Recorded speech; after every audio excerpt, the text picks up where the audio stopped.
welcome to this lecture in which I'm going to talk about the relationship between Nietzsche and Christianity, which is, as you might imagine, quite complicated.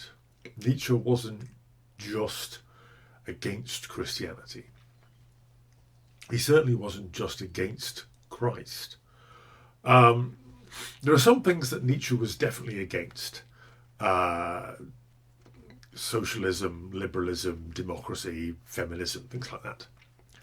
But the things that he's most interested in are too interesting to him for him to be just straightforwardly for or against. Actually, something that you can just be straightforwardly for or against is actually something quite boring. Christianity, for him, isn't boring. So we're going to be looking at this book. Well, this edition has two books in one. We'll look at the Antichrist. So this is a relatively late work. And in it, essentially, there are three phases to it.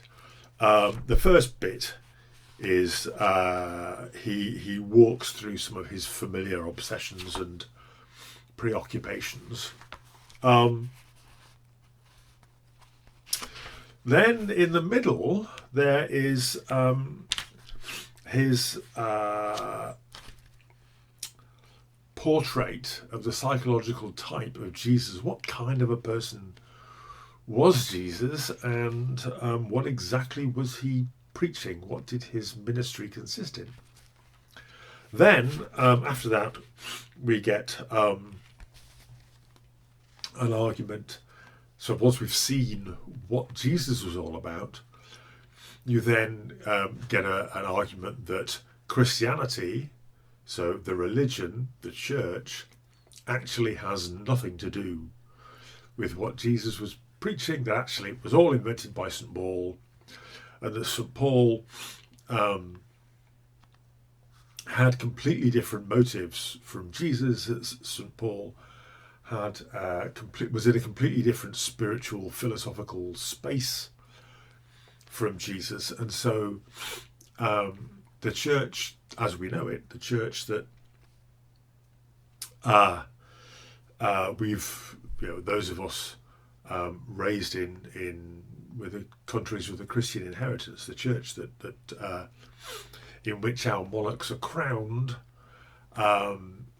and in which some of us get married and baptized and buried, is really got not much to do with the teachings of Jesus. Now, this is actually not that unusual. I mean, in all religions with a charismatic founder, there are from time to time movements which say we have lost touch with the teachings, the truth, the real message of our charismatic founder, and there'll be some kind of back to basics, back to the fundamentals, whether it's trying to live like the early followers of Jesus, or whether it's trying to live like the companions of the prophet, that kind of stuff. Kierkegaard gives us an argument like this. He says, look, there's Christianity, which is what Jesus taught, and then there's Christendom, which is this sort of political apparatus of churches that's grown up since. And again, Kierkegaard says, if you want to be a Christian, actually, what you have to do is set yourself against Christendom. This is standard stuff.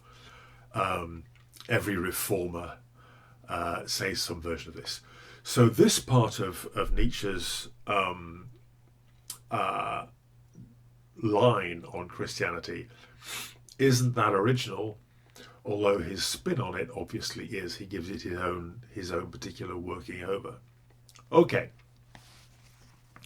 Before we get into the Antichrist, let's remind ourselves of some of the things that he says in his earlier books. So you've got The Gay Science and Daybreak, or Dawn. So in gay science, he has this familiar image of the madman who says God is dead.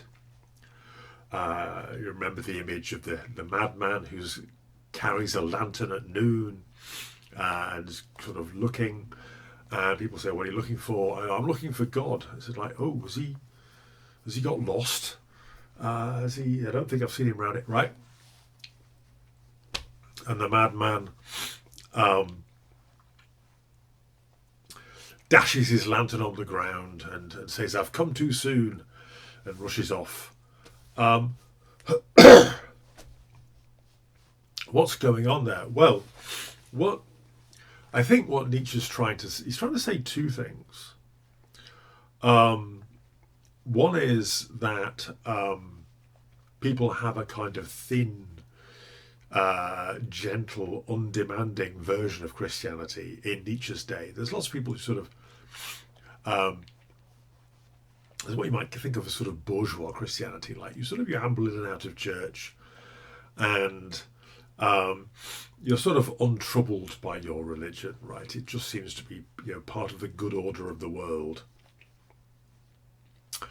And it's very mild compared with the original stuff. So Nietzsche at various places talks about the torments of the soul and the way in which in previous centuries people expected the real possibility of eternal damnation and torment, and that people died in a state of terror, believing that they might find themselves flung into hell and tortured for all eternity. Nobody really believes that anymore in Nietzsche's day. Why? Well, maybe because their faith is generally getting, is ebbing away for reasons that we'll discuss in a minute. But maybe also because, that the version of Christianity that they've ended up with is very sort of compassionate. Right, so that the idea of Christianity, if Christianity is a religion of compassion, of course it's not the only one. How can its God be the kind of God that tortures people eternally? Right, that just doesn't seem.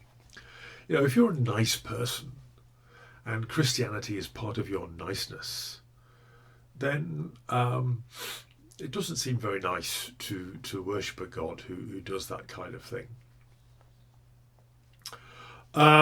So part of what the madman, I think, is doing is sort of protesting against this sort of thinness of people's faith, but also he's trying to get people to see that the loss of faith is really momentous.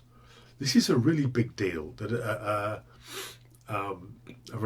society to sort of lose its religion, that's going to bring about changes. Like, why? How do we justify what we're doing? What is the source of our confidence that our laws are just, that our government is legitimate, that our ethical judgments are sound? How do we ground all that if we've abandoned the religion of under which the society was created? So in Daybreak, or Dawn, he says this: historical refutation as the definitive refutation. In former times, one sought to prove that there is no God. Today, one indicates how the belief that there is a God could arise, and how this belief acquired its weight and importance. A counter-proof that there is no God thereby becomes superfluous. Well, I'm not quite sure that he's right, that people have stopped debating the existence. I mean, there are still, people making a good living debating the existence of God and walking through the cosmological argument, writing articles about the ontological argument. Actually, versions of the cosmological argument are the ones that are still making the running amongst religious apologists, and you've got sort of professional atheists who spend their time unpicking those arguments, right? But Nietzsche says, really, that's a kind of spectator sport and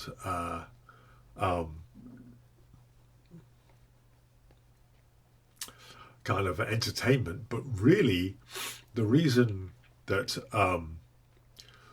that religion dies away is that we now understand how religions arise. We know that religions emerge in response to cultural and social and political and psychological needs. And once you know that, then the thing loses its hold over you, that you don't feel, the thing doesn't have any grip on you. That it feels like a kind of waste of time debate. It would be like, right. So that the Vikings had these fierce warrior gods because the Vikings were themselves fierce warriors, and that fighting fiercely was terribly important to them. So naturally, they would worship gods that kind of celebrate and sanctify that activity. Once you've started to think about religion in those sorts of terms, it's only a matter of time before people start to look at Christianity and go, well, this arose amongst a certain section of, first of all, Jewish society, and then spread to various of the lower sections of Roman society. Why? Because there was a perceived need for it. And as we've seen, Nietzsche gives a version of that story in the first essay of the genealogy. So let's think a bit about that history. And the big book, the big event was David Strauss's The Life of Jesus Critically Examined. And what Strauss says is that, look, you've got this text in front of you, right? You've got the Gospels, the 4 books of the Christian Bible that each gives a version of the life of Jesus. And they contain various miracles. There's a star appears over Bethlehem, and Jesus is conceived without Mary and Joseph having to have sex, and so on and so forth, right? Jesus as a child is reported to know things that he couldn't possibly know unless he was divine. And this is before you get to the miracles that Jesus performs as part of his ministry as an adult. Now, how do you understand these miracle stories? Well, one story, one version, one possibility, one way of reading them is just that they are accurate descriptions of supernatural events, right? So if it says that Jesus turned water into wine, or that a star appeared above a stable in Bethlehem, that's what happened. Another possibility is to read them as superstitious descriptions of natural phenomena.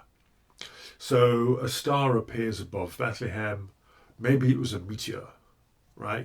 Or a comet, right? You do get anomalous bright lights appearing in the sky for perfectly natural reasons, which superstitious people interpret in superstitious terms.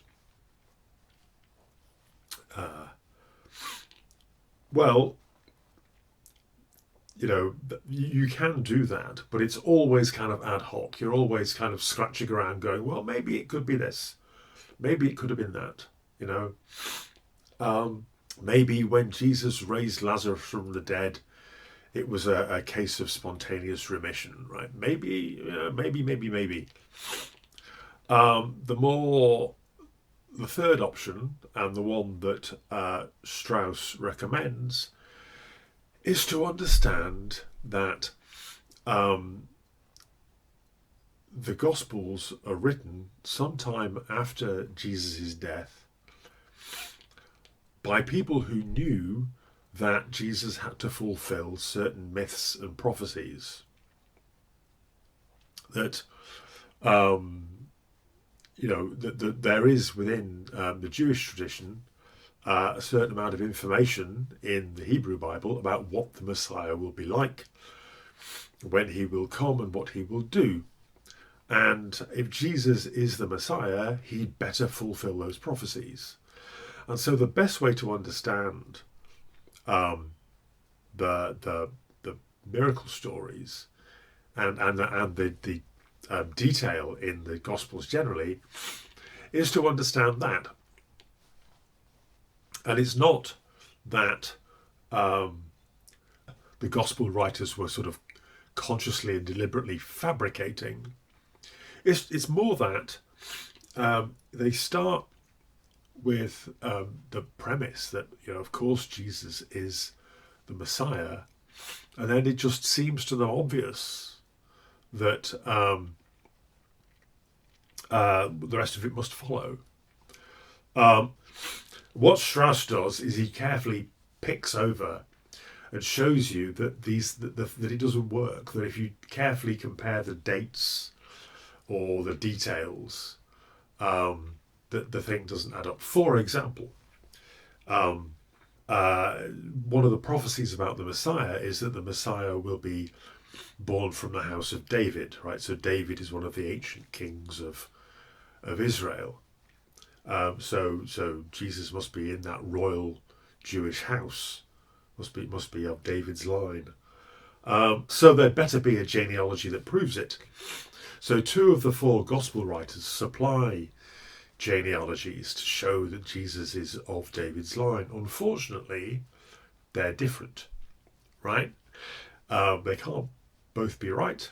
Anyway, how do the gospel writers know where there aren't the kind of records available? Besides, Jesus isn't actually Joseph's son, right? Because Mary conceived without sin. So none of it really works. So that's Strauss. And when was that? 1835, 1836. So 10 years before Nietzsche was born. So it's already a big hit that critical history is already having its effect on the religious life of Germany. It was translated into English by George Eliot in 1846. I mention this just because Nietzsche, as we will see, had a go at George Eliot, and it's a bit mysterious why. Why did he single her out for opprobrium? Nietzsche attacked Strauss later in one of his early essays because Strauss wanted to keep some kind of Christianity going, right? Strauss understood that sort of the literal truth of the Gospels gets shredded by the kind of historical analysis that he supplies, but he doesn't want to abandon the religion, so he tries to come up with some kind of some version of Christianity that will survive the historical criticism, and Nietzsche isn't having it. Nietzsche says, no, once you've destroyed it, it really is destroyed. So, in the genealogy, we've already seen some of the themes, right? So, as I say, Nietzsche says that once you know how religions start, once you know how they form, what they're responding to psychologically, you're no longer you no longer feel any obligation to believe them. They lose their grip on you.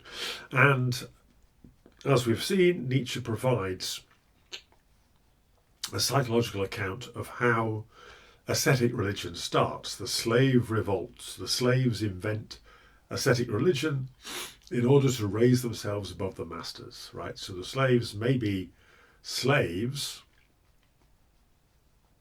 in this world, but they have a kind of religious advantage over the masters. This involves the replacement of the master's customary ethics, which is focused on character, with morality, which is focused on deeds, and the invention of the self-response. So, in order to hold people personally responsible for their actions, you have to invent you have to invent free will, and you have to invent the kind of self that can be the causal origin of an action. Of course, in the master morality, the master ethics, people do things and are held responsible for them and are punished if what they do turns out to be a bad thing. But there isn't the same notion of the self that is the causal origin of the actions. So Oedipus kills his father and marries his mother, and he suffers for having done those things. But actually, he isn't really the origin, the cause of those events. Those were prophesied before he was born. He didn't decide.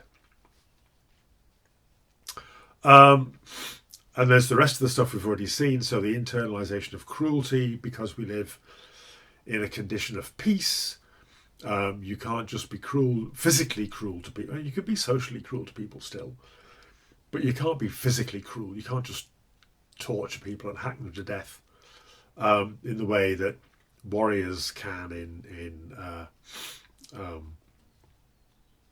barbaric societies, right?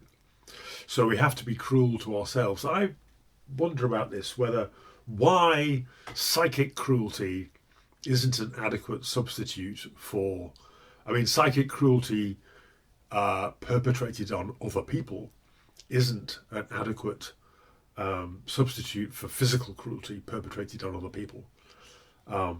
After all, what Nietzsche's saying is that psychic cruelty perpetrated on ourselves is an adequate substitute. But why do if some kind of psychic cruelty is a good substitute, then why not psychic cruelty directed at others? Anyway, that's his story, is the human soul splits so that one person can be both the torturer and the tortured. Because we torture ourselves, he invents the idea of self-harm. Personal debt becomes guilt, right? So the material concept of debt turns into the moral concept of guilt. Collective debt to the ancestors becomes debt to the gods, and finally debt, the unpayable debt to the ultimate God who pays it for us by sacrificing his son, but then we owe him for that, right? So again, this is all part of Nietzsche's story, about his psychological story about how Christianity arises. And the idea is that once you see all this, you're no longer persuaded to be. Why would you? The possibility that Christianity is true just seems ludicrous once you've understood all its psychological origins. So the ascetic priest invents sin, so we are now to blame for our own unhappiness. It's the difference between sin and guilt. The Christian values are, Nietzsche says in the genealogy, anti-life, because what it encourages you to do is to make sacrifices in this life, to make a sacrifice of this life in order to prepare for the next one. And also, Christian values are egalitarian. We are all equal before God, right? So Christianity tells you that you may be a king, you may be a pauper, wherever you are on the social ladder, we are all sinners. We are all poor sinners standing before God. And because Christianity is egalitarian, it encourages ressentiment, resentment, right? So a society in which anybody who is excellent, anybody who is some kind of hero or champion or superstar, anybody who's just great, is going to be an object not of admiration, but of resentment. And, rather than celebrating, garlanding our heroes, building temples to them, deifying them, what do? We delight in reading articles in the tabloid press about their sordid personal lives. We enjoy watching them being torn down to our level, right? Because we are people of ressentiment. And all of this, of course, is driven by the will to power. We feel better. We feel more powerful. We aren't more powerful, in fact, of course, but we feel more powerful if we have a religion that tells us that that the great people, the people who are successful and happy and admirable and remarkable and brilliant, are actually no better, no more important than us. That makes us feel relatively more powerful. What else is in the genealogy? Well, in the third essay, he says that the religious commandment, the idea that you have to tell the truth, and that this is the core thing, the core virtue for scientists and scholars, is that you have to be intellectually honest. You have to tell the truth, even if the truth is that your favourite theory is refuted by the facts. Even if the truth is that your experiment has delivered a null result. Even if the truth is that the facts haven't turned out the way that you wanted, or the book that you wrote has been rendered irrelevant by subsequent developments, or that the argument that you wanted to make is actually invalid, and somebody points it out to you, and you have to say, oh yes, you're right, my argument is invalid, I have to let it go, right? Truth telling is the absolute value of scholarship and science. This, says Nietzsche, is ultimately the religious commandment, thou shalt not bear false witness, right? That this scientific, scholarly virtue comes out of religion, which means that religion has been killed by its own morality. You turn the commandment not to bear false witness on the origins of religion itself, and you find, you refuse to bear false witness about what you find in Scripture.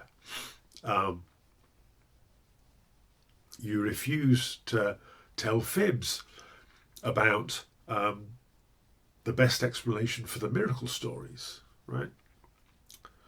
What else does he say? The scientist or scholar who insists on truth-telling no matter what is living by a transcendent value.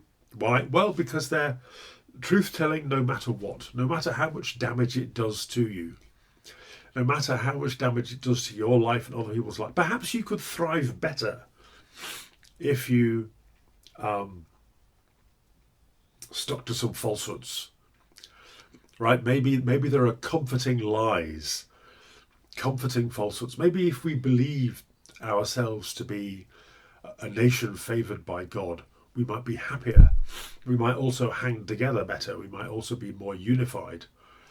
We might find it easier to solve our collective problems if we believe ourselves to be a nation favoured by God, or we believe that our king has been divinely appointed, or something like that.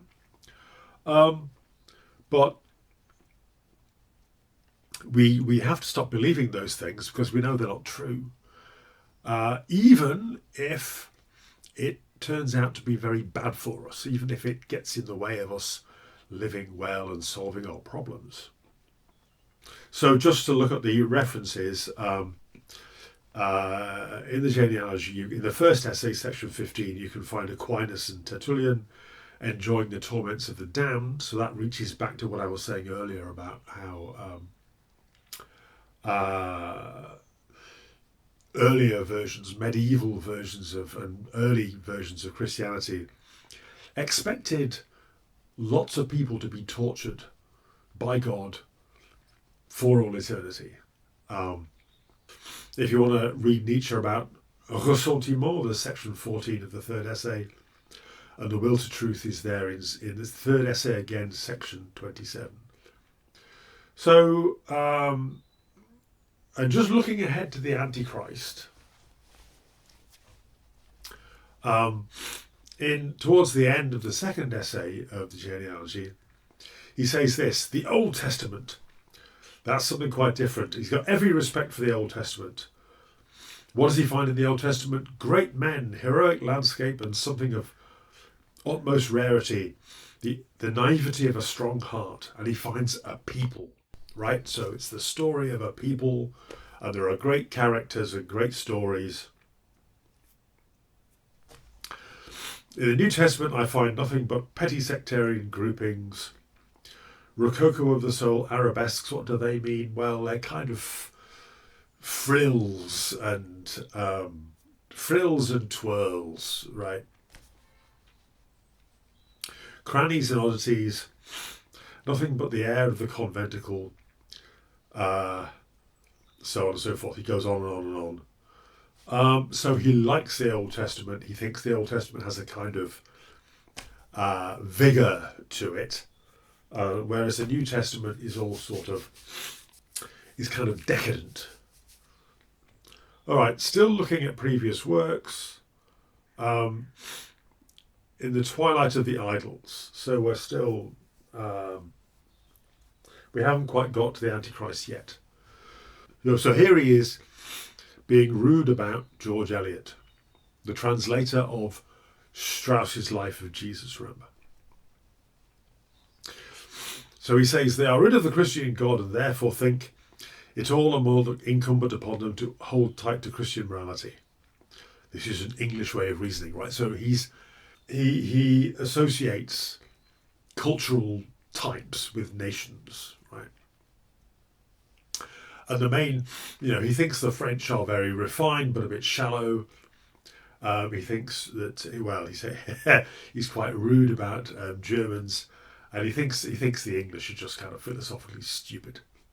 He says, in England, every man who indulges in any trifling emancipation from theology must retrieve his honour by becoming a moral fanatic, right? So what he's saying is, if you the more you set down religion, the more you step away from Christian. If you say, "Oh, I have doubts about Christianity," or I'm not an Orthodox Christian, I'm more of a Unitarian, or I'm not religious but I'm spiritual. You make any of those kinds of moves away from religion, people suspect you of being amoral, so you have to say no. But I'm very much in favour of morality. Which morality? Well, actually, Christian morality, right? And Nietzsche thinks this is ridiculous because, quote, when we renounce the Christian faith, we abandon all right to Christian morality. Christianity is a complete outlook on the world. If you take away from it the belief in God, the whole thing is destroyed. This is quite an important sentence coming up. Christianity presupposes that man does not and cannot know what is good or bad for him. The Christian believes that in God alone, who can know these things, right? Now compare that with the prevailing idea now, which is that nobody else can tell us what our morality ought to be, that we, each of us, is, if you like, our own moral expert. That morality comes from within us. You get that in Kant, for example, the moral law within, right? And it's very much part of the culture now. Well, says Nietzsche, still having a go at the English here, people's confidence that they know what's right and wrong, what that actually tells you is that Christianity still, in a way, has them in its grip. So this is very much a Nietzschean theme, that people put down Christianity. People say, I'm no longer a Christian. They might even be anti-Christian campaigners. But the harder somebody argues against Christianity, that often means the firmer the grip that Christianity still has on them. So finally, let's get to the Antichrist, the book. I'm going to skip over the first 28 sections because there Nietzsche says things that he said before. Section 29, he starts talking about Jesus himself. It says that Jesus is neither a hero nor a genius. He's more like an idiot. Well, like a holy fool. That Jesus is, Jesus has a kind of childlike indifference to the world. That's quite important, and that got Nietzsche into trouble to say that, like, Jesus is a kind of idiot. But he doesn't just mean lack of intelligence. He means lack of worldly savvy. That Jesus isn't clever at getting things done or organising politically or anything like that. What's going on with Jesus? Well, what's driving Jesus, thinks Nietzsche, is a fear of pain, a supersensitivity. That Jesus is, what Jesus needs is some way of dealing with pain and the oppression of reality against the individual, right? And the only place where you can do this is by reaching a kind of inner state where where nothing the world does to you can matter, right?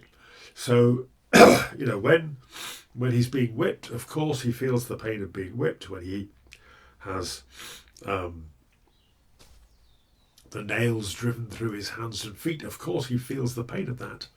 But somehow he's reached a kind of inner condition of grace where it kind of doesn't matter. And Nietzsche says that's the only place you can go if you're driven by, because you can't avoid pain, right? You just physically as creatures, we can't avoid physical and psychic and social discomfort.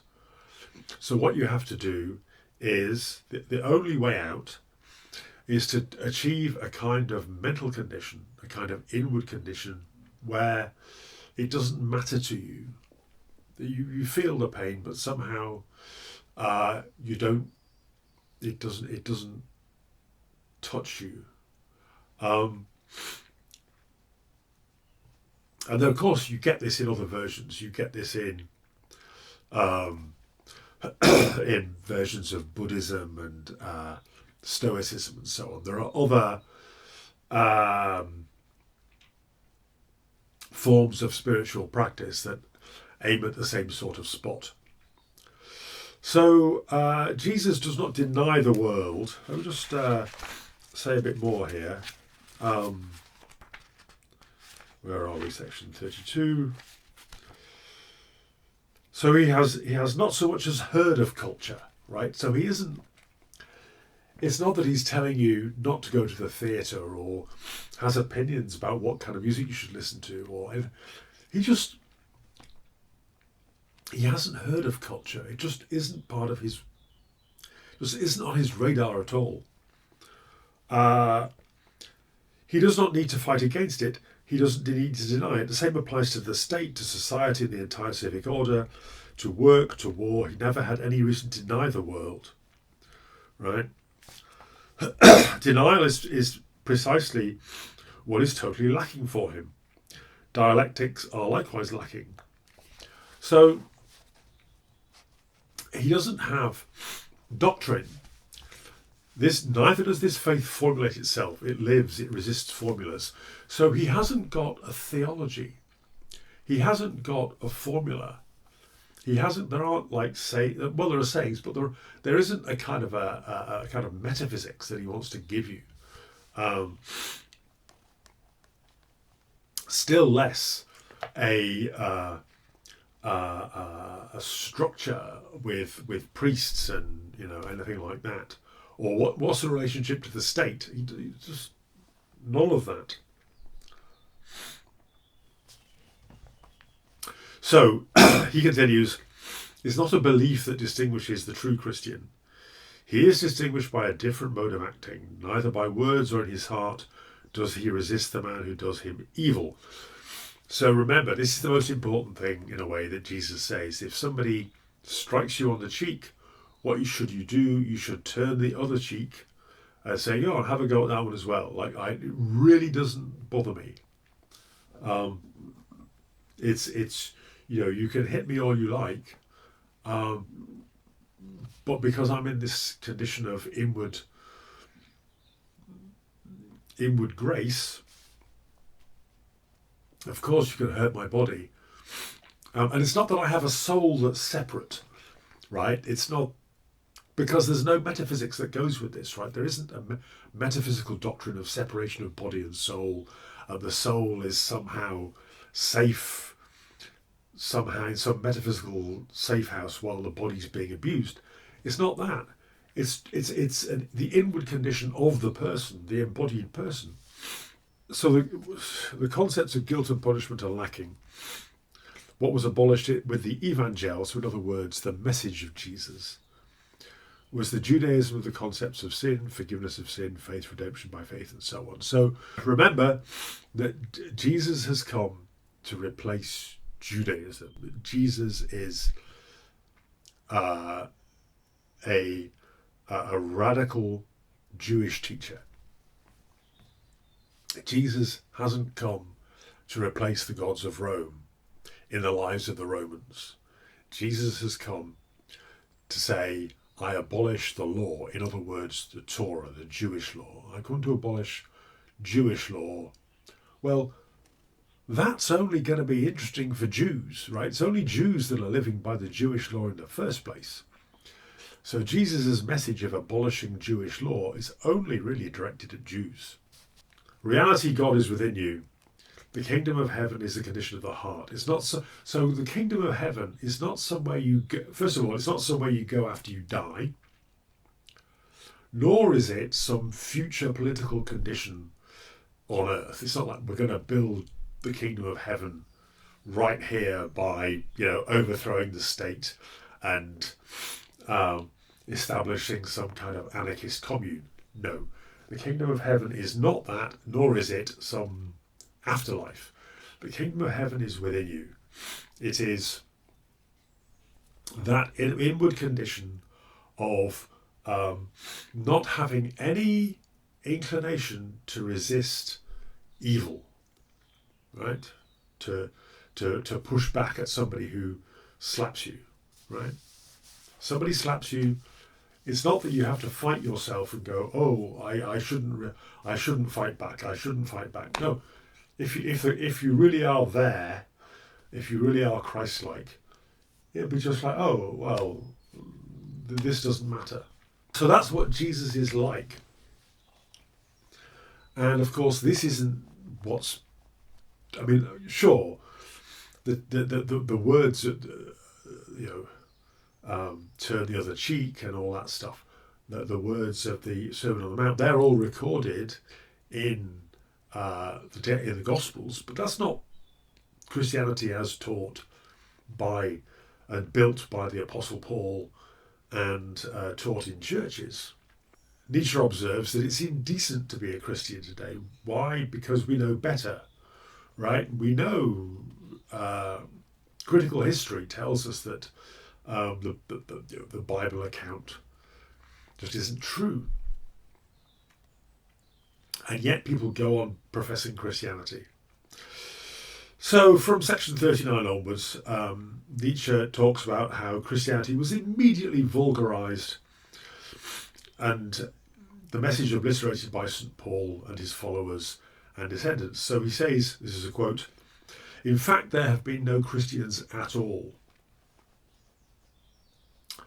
And the sacrificial death to pay a debt of guilt to God is actually a pagan idea. And if you really want to see this develop, then the place to go is Fraser's book, The Golden Bough. In The Golden Bough, Fraser collects and elaborates lots and lots and lots of myths and stories in which a king, a spiritual king, not the actual king, but a spiritual king, usually a young man in good health, is sacrificed. So you have some kind of ritual process where all of the spiritual bad news, the bad luck, the disopprobrium of the gods for the community. The community knows that the gods aren't too happy. So what you do is, you say, hey gods, look, all of the things we've been doing wrong, all of our sin, all of our wrongness, we are attaching to this young man who we will now kill. And thereby, through that sacrifice, by sacrificing a ritual king, we will hope that gets us off the hook with you, the gods, right? This is a pagan idea. And you find it all over the place, and it's kind of there in things like the King of the May, kind of echoes that you hear now. So what did the disciples do? The disciples put responsibility for the death of Jesus on the Jewish elite, right? The Jewish elite. That's quite important. Remember that at this time, Palestine is an area within the Roman Empire. It has a governor. Pontius Pilate has a Roman governor, and his job is to collect taxes and make sure that there are no uprisings against Roman rule. But the day-to-day running of the place, he leaves to the Jewish king Herod, who is a vassal. He rules, he governs with the permission and the support of the Roman Empire. Right, so he's a client king within the Roman Empire, and as the Jewish king, he rules in collaboration with the temple priests. So there's a priestly. There are no priests in Judaism now. There are rabbis who are teachers, but because there isn't a temple. There can't be priests, right? Because there's no temple, there's nowhere to do the rituals. Okay, so it's the priests of the temple who ask Pilate to get rid of Jesus because Jesus is causing trouble. So the Jewish. Remember, this is all happening within first century Jewish community.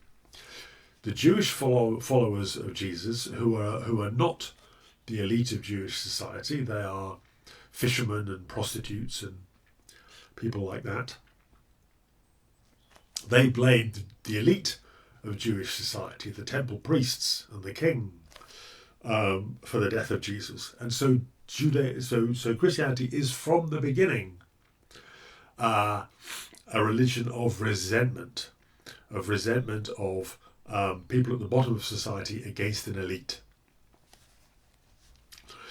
And their revenge, says Nietzsche, consists of exalting Jesus in an extravagant fashion.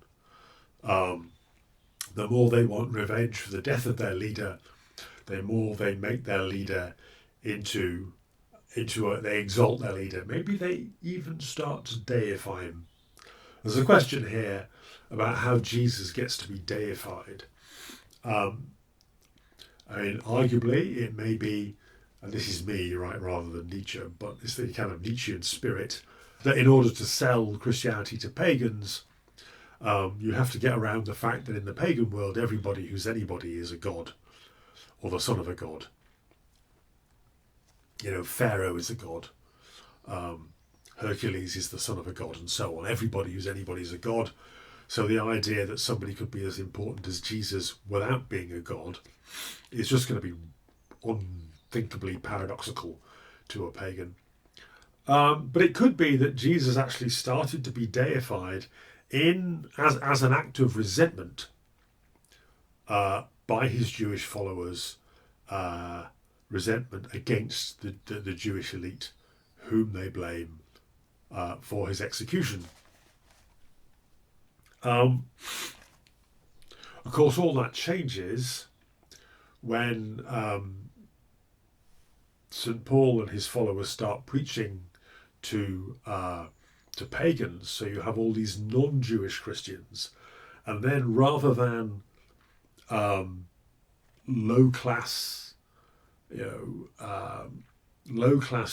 first century Palestinian Jews blaming higher class Jews for the death of Jesus, you then get Christians blaming the Jews generally, right? So that's how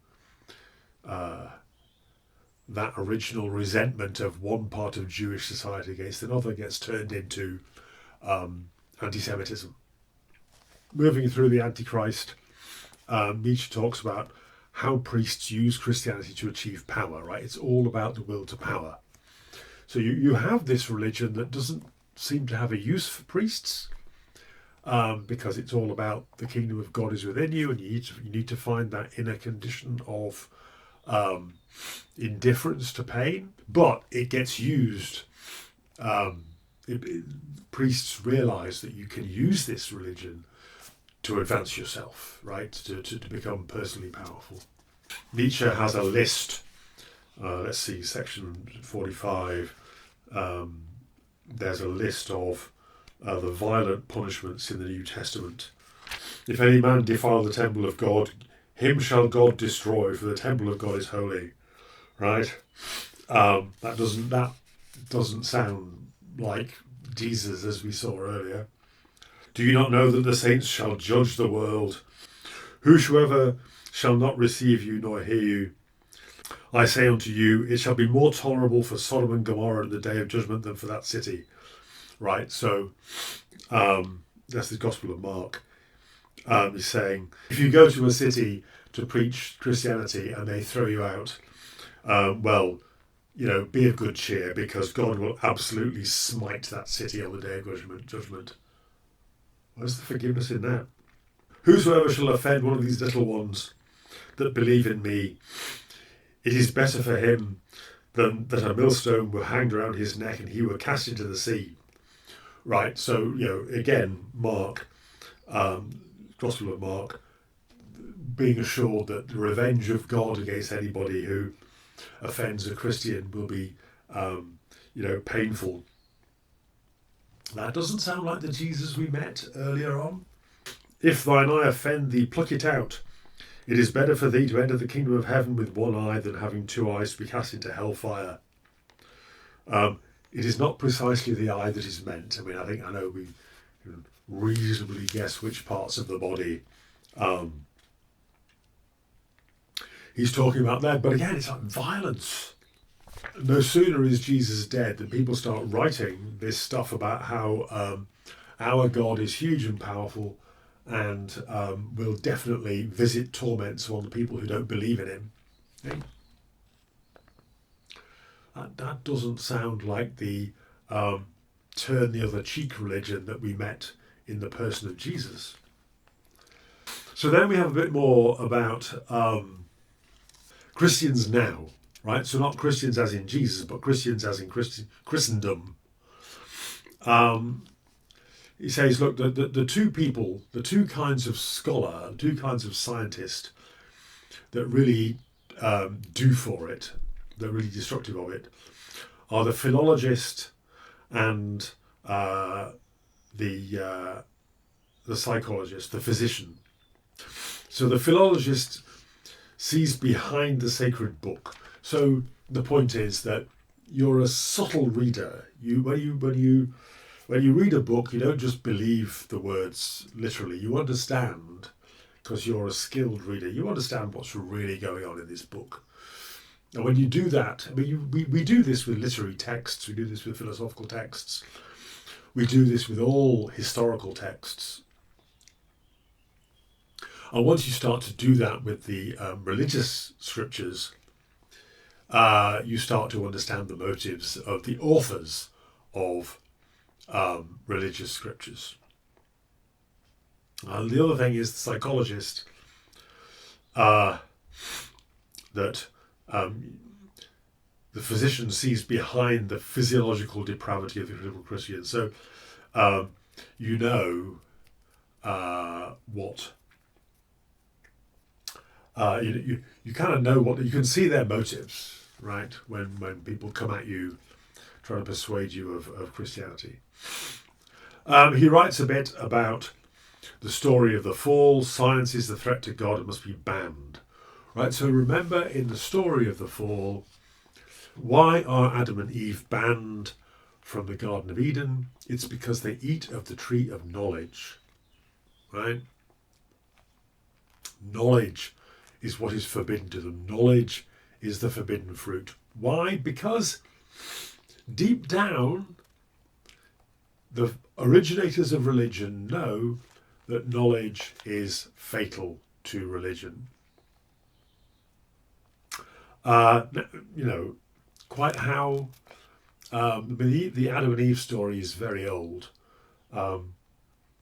Quite how the people who wrote it would know that in the 1830s, David Strauss would write, would inaugurate critical biblical history, or maybe we say Spinoza, right? Like Spinoza kind of started this, but because Spinoza was Jewish, he did it with the Hebrew Bible. So Spinoza says things like, the first 5 books of the Hebrew Bible are supposed to have been written by Moses, but they include a description of events after his death. How did he manage this? Not deep philosophical questions, just like practical, like, you really want me to believe this? So there's Nietzsche rehearsing the concept of guilt and punishment. The entire moral world order was invented in opposition to science. So he's saying two things about science. On the one hand, science is fatal to religion, but at the same time, science is effective. The values of science originate in religion. That science, scholarship, scholarly integrity, these are the last and most powerful versions of ascetic morality. Okay, so in the later sections, he contrasts Christianity with the Manu law book. So this is him looking across at Hinduism that really, I just put this in so that when you read this bit of the Antichrist, you kind of know what he's on about, because he doesn't explain it. The Manusmriti is the book of law given by Manu, who's one of the earliest lawgivers of Hinduism. And Nietzsche says that the order of the reason that Nietzsche is excited by Hinduism is that Hinduism, as Nietzsche understands it,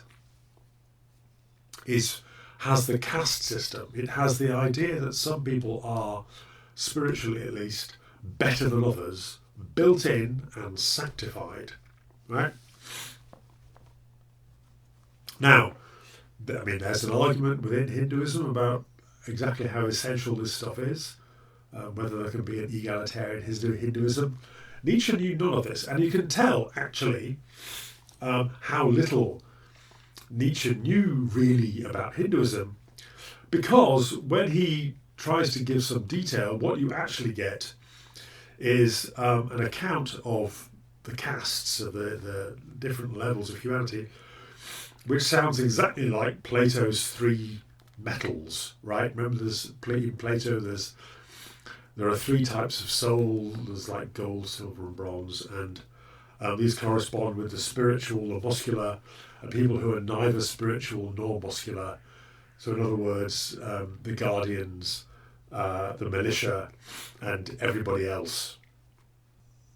So that suggests to me, and we're talking about, being a subtle reader. Well, here's a bit of subtle and suspicious reading.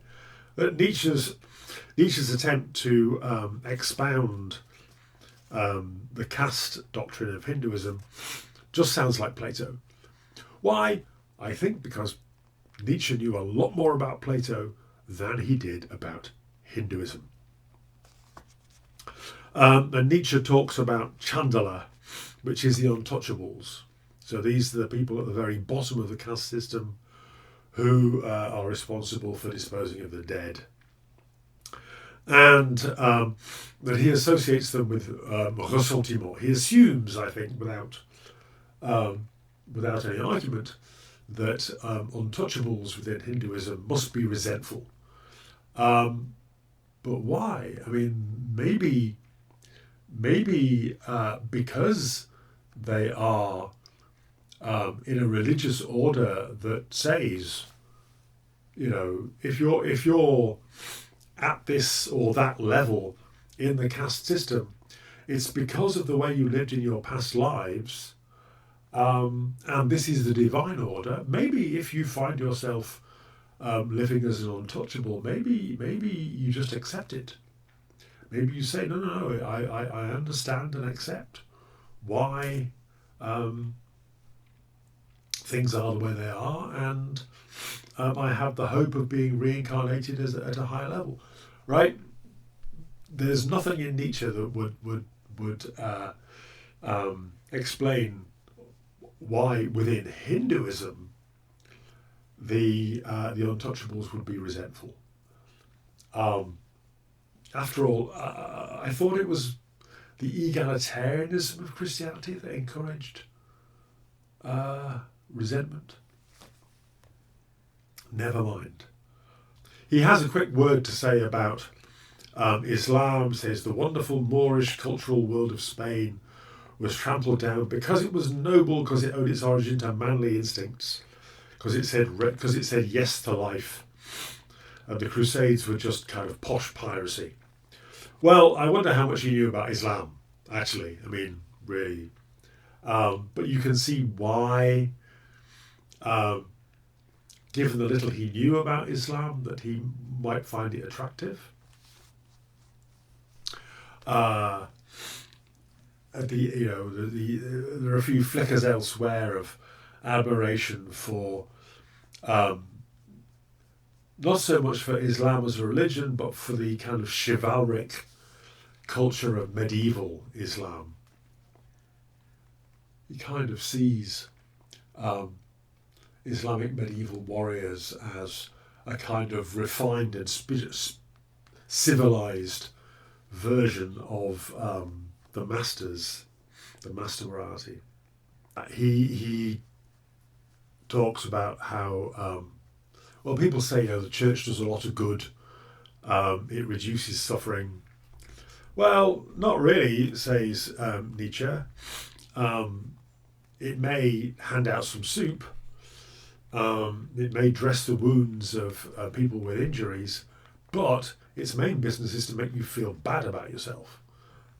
Okay, and just the last thought, a few critical thoughts. He's talking about Strauss. Now, we saw that in earlier works he thinks of critical history as the thing that destroys religion generally and Christianity in particular.